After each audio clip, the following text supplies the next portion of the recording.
Yung last na kausap ko sa Iloilo, mga imported yung binili niya. Ang mamahal. Tapos, ang malupit nun, ang bilis na sira. Tapos, walang umaayos, walang guarantee. Sa amin kasi may guarantee kasi kami mismo gumagawa eh. Eh yung importer, wala naman alam yun doon sa mga equipment na yun. So nagsisisi siya. So nagpalit siya ngayon. Ang ipinalit niya mga gamit ko. So yun yung sinasabi ko matrikula. Gumastos siya ng malaki. Sayang lang. Sayang lang. So, dapat, yung unang buwan pa lang, hindi tayo lugi. Kasi, kasi sa mga nag-uumpisa pala sa negosyo, iniisip nila, pagka unang buwan, okay lang malugi eh. Pero, kayang kontrolin yan eh, kayang mamanage yan. So, ang goal natin, yung unang buwan mo, dapat, kung di ka malugi, break even ka. Ang ako kasi, lagi kong, yung Cavite na, yung gym namin dito, Lipa at Tarlac, lahat yun warehouse, lahat yun inuupahan namin. Ang lalaki nun. Talagang sobrang laki ng upa. Pero, yun ang nagiging goal ko doon. Yung unang buwan, dapat, kahit pang-upa man lang, bayad ako, hindi ako mag-abono. Pero kung 4,000, 8,000 lalabas yun, ano? Dalawa kasi. Dalawa. Kung 8,000 yan, kaya natin kaagad mabawi yan eh. So, okay, lagay natin yung unang buwan, dapat at least, may pambayad tayo ng upa nang hindi lumabas sa bulsa mo yung pambayad. Pero yung pangalawang buwan, dapat ang goal mo na nun, pambayad ng upa at saka pambayad ng overhead. Kasama yung mga tauhan mo, kasama yung kuryente. Wala namang tubig halos yan eh. Konting-konti lang ang tubig niyan eh. O maski kuryente mo, maniwala ka dyan. Wala kasi CR yun sir, lang dahil eh. yung CR malapit lang eh. Na-imagine Tapat ko. lang, Parang common sila kasi doon sa parang compound dyan ng munisipyo. Sir, plaza, parang plaza. Oo. Ang daming tao rin yan. Daming tao. Oo. So yun. Tsaka walang ibang gym kasi doon sa amin. Walang gym pa. Pag nag-gym sila, Sa ibang lugar pa, no? Oo, sa ibang lugar pa. Yung kausap ko kahapon, ganyan din yung lugar niya, wala pa rin nag-gym. Sigurado ko na sa'yo na ang magiging problema mo dyan, good problem, magiging siksikan yan. Siksikan yun, sir. Oo, magiging siksikan. Pero okay lang yun. Okay lang yun. okay lang. Kasi ganito yun, pagka na-manage mo na, bigyan mo 1 taon. Uy, kasi pag nagamay mo na yung pagpapatakbo ng business, nakita mo simple lang. Di ba, ayan, magkatabi. O baka yung isang pwesto na Pwede mo naman. pa rin kunin. O, kunin ko na naman. Haman lalaki siya ba? Better yet, sir, yan. Sa bagay, mura masyado yung upa mo eh. Pero ako kasi, ang suggestion ko sa mga kliyente, pagka medyo maganda na yung kita nila, bakit hindi bumili ka na ng sarili mong property? Tapos, imbis na naupa ka, yung pambayad mo na upa, panghulog ng ng amortization sa bangko. Hindi, may lupa rin kasi kami doon. Yung 500 square meter. Kaso lang, walang daanan, yun ang problema. Yun ang kailangan Tapos mo. parkingan, yun. Doon sa plaza kasi, maraming parkingan. Kahit hindi mismo sa tapat mo, ang dami pa. Pwede ka magsimula doon. Kasi yan eh, kung di man dyan sa bayan mo, pwede ka mag-venture sa iba pang susunod na bayan na Pero magsimula ka muna rito. Tingnan mo muna kung paano. Kasi ayoko rin mabigla ka, ma-overwhelm ka. Pero sa totoo lang, madali lang kasi mag-manage siya. Kasi tinan mo to, ang maganda ko kasi sa gym, isang beses ka lang mamumuhunan eh. Pagdating niyan dyan, wala ka nang bibilin, ibebenta, hindi pagpaikot-ikot eh. May bibilin ka man, dagdag. Konti na lang, pero pag bumili ka noon, una, pwedeng ipunin mo na yung kinita ng gym para pandagdag sa gamit mo. Pero kumikita uli na naman siya. Hindi siya yung parang kunyari, sabi ko pag minsan, yung bakery. Araw-araw, gigising ka, 4 o'clock ng umaga, magmamasa. Pagod ka nun eh. Araw-araw yun. Pero sa gym, hindi eh. Tapos, linis lang, no? Oo, pasok na lang ng pasok. Konti na lang yung ibabawas mo talaga doon. Ako nga, nagsimula ako, sa garahe lang, 30 square meters. So, yun nga nakita namin doon, sabi mo. Tapos yun, lumaki na ng lumaki. Nakita kasi niya, sir, sa Facebook talaga, sir. Lumabas ba? Oo. Tsaka maganda yun. Kaya nainganyo talaga siya. Sa mga bata na yun yung nagiging hobby. Wala pang gym doon sa lugar nyo. Isipin mo. Tapos, May gym dati, sir. Kaso nag-close na. Hindi siguro na ang mayari, pulis. Tapos nagka-problema yata sa pamilya. Pinalis na? Pinalis na dahil binibinta yung property. Yun lang. Tsaka hindi yan. Kasi yung... di ba? Ako nga noon nung nagsimula ako sa gym, hindi ko iniisip na lalaki ng ganyan. Sabi ko lang, ako lang yung makatipid lang ako na hindi na ako nagbabayad ng monthly sa ibang lugar. Di ba? Okay na ako doon. Pero hindi ko akalain na magkiklik pala. Tapos, ganun lang siya kadali na patakbuhin. Doon ako nadalian kasi nagkaroon ako ng ibang negosyo noon na kailangan mo tutukan Buti may sarili kang factory rin, sir. Yun ang maganda. Isa rin din yun, sir. Isa din. Buti nakapag-isip ka rin na gagawa ka Di- ng sarili. Kung napanood niyo yung video, Napag-isip-isip ko sa ba? Di ba sa amin, walang pagawaan. pagawaan. Sabi ko, kaya pagdating ng panahon na tapos ako magbibintag ko. Hindi, ganito ang gawin natin. Kasi meron kayo nung 500 square meters na area. Actually, ako ganito ginagawa ko. Ang ginagawa, mamaya, sa inyo ba yung sasakyan na puti? Mamaya punta tayo doon sa Gym. Sa gym. Para makita nyo yung concept ko ng gym. Okay, okay. Malayo ba? Malapit lang? 3 kanto lang dito. Lalakarin lang. Magsasakyan na tayo. Sige. Ano yun? Sige, sige. Naghanap ako ng mga partners. Ngayon, kasi katulad niyan, galing kayo ng Leyte, di ba? Although meron ako sa Cebu na eh.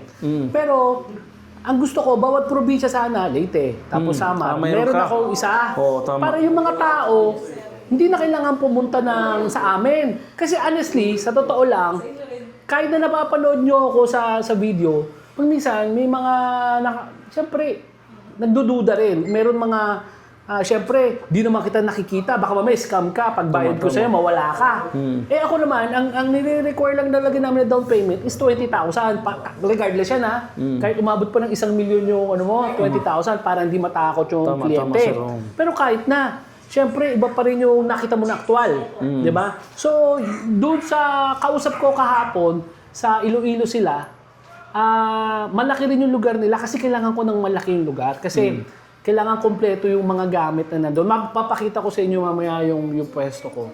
Dapat similar to sa ganun yung Ngayon, pagka nagdi-deal na lang kami nung ang meron ako niyan ngayon sa may Toril, sa may Davao, may kausap ako na ganun magtatayo sila. So, inintay ko lang matapos yun. Pagka natapos yun, nagkasundo kami. Sa kanila ngayon yung gagawin ko parang showroom dun sa Davao area na yun.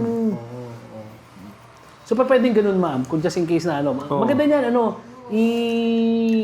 Pwede. i-try nyo muna yung business kung tingin nyo madali para sa inyo, ituloy-tuloy natin. Baka mamaya, mas pabor sa inyo na lumaki na yung Kasi dadating sa punto, masasaturate yun eh. Kumbaga, pag napuno yung gym nyo, wala nang gustong papasok pa ng iba niyan kasi Iisipin, puno na crowded na eh. Crowded na. Sigurado na ako dyan kasi mamaya pagpunta natin dun sa gym ko, yung gym ko rito, 1,200 square meters yung area. Pero nagsimula ako niyan, mga 200 square meters lang yung area ko na may equipment. Kasi hindi naman ganun kalaki pa yung budget ko. Pero dahan-dahan, nagdadagdag ako. Tapos napansin ko, padami pa rin ng padami yung tao. So, biro mo dito sa lugar namin, ilang taon na ako rito? 13 years na ako. Sa 13 years, may 3 gym pa na nagtayo. Hanggang ngayon, buhay pa. Ang ibig ko sabihin, hindi ko ganun na kalaki yung gym ko, pero hindi ko pa napupuno. Kulang pa din. Kulang pa Kaya rin yung iba, napunta pa sa iba. Nagpunta pa sa iba. Kasi imagine mo kung wala nang ibang di nagsara na sila kasi kaya ko silang talunin eh. So, ang ibig ko sabihin, kahit malaki yung area ko, hindi ko Kulang pa kaya, yung kulang gym mo talaga. sa mga tao. Kaya ganun ang sa tingin ko magiging good problem mo. Eventually, pag napuno talaga yon, maghahanap yung ibang tao ng ibang lugar pa rin talaga. Tingnan natin kung anong sitwasyon doon. Pag-aralan nyo, para hindi naman kayo mabigla. Pero, ang kagandahan kasi nito, sabi ko nga, yung kahapon. Yung kahapon kasi bata yun, 27 years old eh. First business din niya. Kagandahan kasi niyan, na i-guide ko kayo. Yun, kasama na dun sa service namin yun. Hindi lang yung success na natutunan ko ang may share ko sa'yo, pati yung failure ko, pati yung saan ako nagkamali, tuturo ko sa'yo, parang hindi mo nagagayahin. Kasi mahirap na matrikula yung mistakes eh, di ba? Yung last na kausap ko sa Iloilo, mga imported yung binili niya, ang mamahal. Tapos, ang malupit nun, ang bilis na sira, tapos, walang umaayos, walang guarantee. Sa amin kasi may guarantee, kasi kami mismo gumagawa eh. Yung importer, yung mga importer ng equipment, wala naman alam yun doon sa mga equipment na yun. So, nagsisisi siya. So, nagpalit siya ngayon. Ang ipinalit niya mga gamit ko. So, yun yung sinasabi ko matrikula. Gumastos siya ng malaki. Sayang lang. Sayang lang. Maganda tignan, pero hindi siya tumagal. So, yun yung sinasabi. Pag heavy duty. Meron siyang mga equipment doon, ang lalaki. Pero, isang tao lang makakagamit. Ang problema mo, limited lang din yung space mo. Di katulad dyan, mamaya pagbaba natin, meron dyan na isang equipment, 5 tao makagagamit, 3 tao. Oo, so sulit ka sa sa space at sa budget. Budget, Kasi yung sa akin, kagaya nung natutunan ko rin yan. Kasi noong una, yung mga equipment ko pa isa-isa lang. Nung pa isa-isa, yung gawa ko, ang laki ng space na kinakain. Elite-lite nung yung space ko. space, Oo, kagaya nung yung package bina-order mo, marami, 3 doon ng mga ang combo ba? Kumbaga, 5 tao nakakagamit. Yung crossover. Yun. Super Aquid crossover, 5 tao pwedeng gumamit doon. Yun ang maganda rin, sir. Maganda rin magamit yun. Yun yung Pwede sinasabi namin ilagay doon sa pinakamalapad na lugar eh. Pwede. Di ba? Tapos yung iba, plastada na lang talaga. Oo. Ano naman, tsaka madali naman yan, ma-assemble kasi may mga videos naman kami. Tsaka maganda dito, pag dito kayo kasi kumuha, pati yung yung pwede assistance, pati yung mga waiver, pag nag-start kayo, kailangan mo may waiver kayo na papipirma sa lahat ng mga mag-gym sa inyo. Just in case na may mangyari sa kanilang madisgrasya, wala kang pananagutan. Tama, parang waiver talaga. Waiver, Pangalawa, magpo-provide din kami sa inyo ng files. Nyo na lang yung papatarpulin, yung mga rules and regulations. Tama, sir, para namin yun. Parang guide na rin sa amin. Oo, pati yung meron mga Sistema, papakita ko yung sa inyo. proseso ba? Pati yung mga workout, ng mga picture, nandun na, nakalagay na doon para titignan na lang. Ayos pala, sir. Yun ang sasabi ko sa'yo, hindi mo makukuha sa iba. Oo, tama, sir. Yun yung sinabi ko sa kanya eh. Hindi na kailangan yan. Ay, hindi namin. Dahil yung iba kasing gusto lalaki yung bicep, tricep, hindi na ilalaman nung gagawin eh. Tama yun. Ito pala, Hindi, sa totoo lang, gusto mo talaga mag-gusto mo magaling na. Kaso yung isip-isip mo sa, baka malugi, mangyayari. Kailangan may positive receipt ka. Alam mo sir ha, si Lord na lang talaga. Nakita kita. Pag nagawa yung guide, siguro Lord na, ayun na, yun. Kasi ako baka... Nagkasundo na kami. Nagkasundo na kami sa business na, sir ba? Parang si Lord na ano ba na, o sige, go. Parang ganun sir ba? Usually kasi kung napanood nyo ako ng ganun, minsan madali mo makita yung tao kung teka, parang may tama, sir. either sincere to or scam to eh. Tama. Ako kasi wala naman akong sinishare kundi yung experience ko, kaya hindi ako nang bobola eh. Tama. Nakita ko yung sincerity mo ba ako yung sinasabi, si Lord na lang. Mga idea, sir, mga idea. Kung ganyan yung punto mo, kasi ganun din ako mag-isip. Kasi kagaya ng sabi ko, kaya ako napunta dito sa linya na to, naloko kasi ako nung fabricator ko. So, nag-down payment ako, tinakbuhan niya ako. Ngayon, okay na yung garahe ko, naka-ready na eh. So, ganun ba, sir? sabi ko, baka ako, sabi ko nga, Ako na lang. kung ibang tao yan, baka isipin na, baka gusto ni Lord, wag na akong tumuloy. Or, yun, doon ako sa positive Or pumunta eh. ako na lang Oo. kaya. Kaya nung ginawa ko naman yun, isipin mo yun, nagtuloy-tuloy ako hanggang may nakagusto ng mga gawa ko, nagpagawa sa akin, umorder, hindi ko isipin na ganito kalaki talaga. Ngayon nakita mo malaki to. Pero nag-umpisa kami, sa kalsada lang kami. One way kasi yung nasa araw talaga kami nun. Tapos ako ang nagdi-deliver pa noon, wala pa akong tao. Pero yung mga tao mo, nagkumuha ka na ng mga welder na. O mga welder, tama yan, mga welder ako. Tapos, yung mag-assemble, wala. Ako mag-assemble kasi ngayon meron na eh. Tapos Buti nag-assemble may ako. idea ka na. Paano i-assemble? Kaya sir, kahit natutulog ako, alam ko na kung paano susolusyonan yung mga problema dahil kabisado. Ayan, maganda, sir. Kaya gano'n ang iniisip ko. Sabi ko siguro ito yung destiny ko. Kasi otherwise, ang dami kong struggles ba na pwedeng sumuko na eh. Pero hindi eh. Nagtuloy-tuloy. Tapos later on, nakakapagturo pa ako ng ganito. So sabi, baka ito talaga yung sa destiny ko. Yun ang maganda. Learn from your mistakes, sir. Totoo. yung may mga bata, yung video ko kanina nag-upload ako. Lagi ko rin tinuturo sa mga bata na yung mga lessons na natutunan ko. Hindi talaga mawawala yung problema. Kasi pag minsan masyado natin silang sinishield, yung pinoprotektahan na hindi magka-problema. Ay, hindi pwede, sir. Ngayon, ang nangyari, pag wala na tayo, hindi na nila alam kung anong gagawin na wala sa problema eh. Sir. Kaya sila ngayon, yun yung Ano ka tinuturo ganyan, sir? ko. Depression ka agad pag hindi marunong mag-handle ba? Pero isipin mo tayo, nung bata tayo, kung gaano tayo kaproblemado, pero tayo nun, uso bully nun, nilintik ang mga bully nun, pero hindi tayo dumadating sa punto na nade-depress or kung Yun nga, sir. makapag-isip. Sanay sa problema, sir eh. Yun ang sasabi ko, battle-tested ba? Kaya ang hirap din nung masyadong protected, pas nagka-problema sila, hindi alam ko Hindi paano alam mag kung paano. Subukan natin to. Kung okay to, sir, no? Pero tama namang sinabi niya, ma'am. Mami, na Hindi na tayo gagastos ba ng ano ba? Pero sir, wala nang discount niya. Mura na yan, ma'am. Sigurado na ako, yan ang pinakamura kami sa market. Kasi una, wala kaming ahente. Lahat yung kalaban ko may ahente. ganun Ngayon, ba? magbabayad ka pa doon. So dito, yung anak ko, pag tumawag ka, anak ko, kausap mo, or kundi ako. Tama. Personal talaga. Buti nag-post ka rin sa ano, sir, Facebook. Para wala nang hinti-hinti, no? Yun, gano'n naman sa amin, sir. Oh. Babayad ka pa eh. Babayad ka pa nun eh. Swerte rin ako. Di rin ako nagbabayad ng ano, ng Doon ka lang sponsored nagmamarket na lang. ads. Oo, Oo, doon yun ka pa kasi nagbabayad ng sponsored ads Oo, eh. tama. Swerte ako na marami nanonood ng mga ano ko sa Facebook. Kaya hindi, may bayad talaga. Wala, Oo, gagastos kaya ka nga, pa. gagastos ka pa. Limit kayo lang kasi wala kaming cash. Okay lang ako.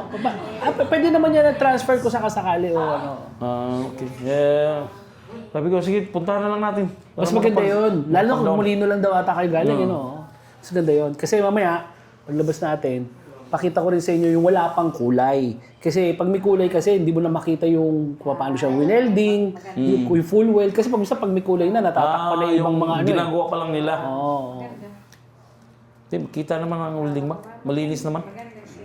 Tsaka ano ho, powder coated yung gamit. Hindi siya pinipinturahan, kundi parang kotse rin na dumadaan niya sa spray, tapos sa oven. Yan pala, ito pala ibig sabihin. Powder coated, oo. Magandang Ako, klase sir, hindi yan. namin alam yan, sir. Pero magandang klase yan. Very coated kasi masik. Basta makita lang namin ang gamit. Oh, yan mami, pwede yan, maganda yan. Sir, addict talaga ako sa gym. Sa gym. Nag-gym ako dati. Ako, sir, malapit na ako mga anak. Sama-sama pa rin ako doon. Kasi gusto ko kasi na yung bakasyon niya, sir, ba? Ano lang kami, sama-sama lang. Kahit gano'n sir, wala ako sa maliit na upuan, nakagulong. Nag-aantay sa kanya. Yun ang Ito, maganda. sumasama na rin sa akin yan, sir eh. Kahit hindi pa yan. Baka kaya ano, nai-engage sila. Tsaka ano yun, mas maganda na ganun na yung mapagkaabalahan niya kaysa sa ibang bagay. Pangalawa, ano yun, ang tawag dito, yung negosyo mo, yun na rin yung hobby mo. Bira Hobby. kasi yung Yun na, ganun sir, eh. oh. Kaya pag minsan tinatamad yung ba magnegosyo kasi napipilitan silang gawin yung isang bagay na di nila gusto eh. Hindi mo passion ba? Yun na nga, di ba? Kaya kahit na maganda yung business ng iba, hindi sila ginaganahan kasi nga hindi yun ang passion nila eh. Ma'am, pag nag-canvas kayo, 50% talaga sa lahat. Ang requirement nila 50%. Eh nakakatakot yun, yung katulad niya, nalagang 250,000 kunyari. Siyempre, pagkatiwala mo yung 125,000 doon sa tao na hindi mo naman kilala, hindi mo masabi. Actually, yung 20,000 na down payment, nasa amin talaga yung risk kasi siguradong hindi namin kayang tapusin yan gamit sa halagang 20. Mag-aabono talaga kami. Kaya sabi ko sa inyo, yung risk nasa amin talaga kasi kumbaga yung 20,000 hindi sapat yun eh para matapos yun talaga yung gamit. Teka sir, di ba mag-package B kami sir no? Pwede magpadagdag pa ako ng isa. Pwede Hindi naman sir, pero pwede naman walang problema. Pwede ka naman magdagdag. Kaalaan naman yan eh, kasi ang mga packages kasi, para siyang suggestion lang. Pwede ka magbawas, pwede ka rin magdagdag. Ganun ba? Oo, pwede tayo magdagdag dyan. Dahil Kasi gusto at ko least kasi yan, may- alam ko, tansado ko kung gaano kalaki rin yung area. Baka naman sumobra din naman yung dami ng ano mo. Gusto kong may tricep eh. Pero sir, may tricep yung ano mo ha, yung package B mo ha. Dips. Pwede naman sir. Super Aquid crossover, kaya mo mag-tricep dyan. Kung may alam. Oo. Yung mga walang alam Hindi, sir. Kaya meron tayong poster Poster, ngayon. yun, Oo, tama yun, sir, poster tama. doon. Para, at least, kasi sabi mo nga, walang gym sa inyo. Maraming magje-gym dyan na first time lang. First time. meron. Kahit ano-ano na lang gagawin sir. Hindi alam kung saan ang tama. Tatawa nga ako sir minsan. Pupunta ako ng gym no. Ano kayang ginagawa nito? Para saan kaya ang ginagawa nito? Bara-bara na lang. Bara-bara na lang mga moves. Sige, ito lang muna. Sige, sir. Bilang muna talaga. Tsaka na lang ako magano kung ano. Tingnan natin kung kasya ba yung pisto. Dahan-dahan lang muna. Yun yung sasabi ko, ayoko rin nag-i-hit sa'yo na marami, tapos hindi kumasya. sir. Baka pag nagsiksikan, umayaw yung mga tao, sigip-sigip naman dito. Dahan-dahan lang. Pagka ano naman niya, sir, pagka naman na dagdag ka pa isa-isa, ang gagawin natin kasi niyan, pwede ko isabay sa bus. Ginagawa ko yan sa Leyte. Diyan sa Pasay kasi, Tama, sir. may terminal Oo, dyan. tama. So sa ilalim ng bus, Malapit doon, sir. naka-disassemble yan eh. CUL sir, CUL. Yung gustong dadaan ng... Doon sa inyo, pwede yun. Sa amin. Oh, ganun Merida naman ginagawa mismo. namin. Kaya ako, Doon namin hintayin sa tulay. familiar na ako dyan. Diba? Di ka naman mong problema, di ba? Yun nga, sir. Tinatulungin siya. Kasi gusto ko talaga gusto. Di, siyempre, naghanap ba ng... Saan ang mas madali ba? Yung iba kasi hinahanapan ng ano kung saan sila magkano eh. Namamali Hindi pa nga tulong yung eh. iba eh. Oo, sa totoo lang yung iba, bayad ka na kagad. Tara, i-order na kagad. Ako, pag nakanood ka video, Hindi mo ako makikita nagpo-promote ng equipment eh. Yung pinopromote ko yung business. Gusto ko yung mga kliyente matuto kung paano magpatakbo. Tama, Kasi sir, tama. equipment, pare-pareho lang naman kami. Huwag mo sabihin na mas lalaki yung katawan mo doon sa bench press nung kabila or ng imported. Pare-pareho, di ba? Pare-pareho. Depende lang yun, sir, Pero sa ang tao. advantage, Oo. pag ikaw yung negosyante, may nag-guide sa'yo. Parang pumunta ka sa gym, di ba? Pumunta ka sa gym, di mo alam ang gagawin mo. Either mag-YouTube ka, anong gagawin ko sa gym? O gagayahin ko to. Pero, iba pa rin yung epekto kung pagpunta mo ng gym, may mag-instructor sa'yo na marunong na. Marunong. I-guide ka niya. Kaya mas mabilis yung progress kesa doon sa yun, businessman sir, ka, yun, di ba? sir, oo. Businessman, okay sige, kaya ko yan. Pagtabo ng gym, sisiw lang yan. Pero pagdating doon, nangangapa ka, ay, meron palang problemang ganito. Wala magtuturo sa'yo. Oo, yun So sir. doon kami pumapasok ngayon. Kaya mas magaang yung pagpapatakbo kasi nag-guide na namin kesa Pag yung wala kasi, YouTube may, ka. yan, may gym ka. Tapos yung mga tao, walang nangyayari sa kanila, yung mga gumagamit. Wala yan, sir. Wala mang epekto. Kaya nga. di ba? Ngayon, mawawala na yun, sir. Tama yun. Titigil na yun. Tapos Mas yung maganda ano, nag-gym, makita ka agad. Ngayon, maraming maano doon, sir. may impress yung mga May kaibigan. impress. Uy, paano nangyari sa iyo Yun yun? yan, Di sir. ba? Yung transformation yan. Tapos yung yung promotion, katulad nung tinuro ko, yung natutunan namin. Sa gym, di ba, may mga tubig. May order ka sa water station. Okay.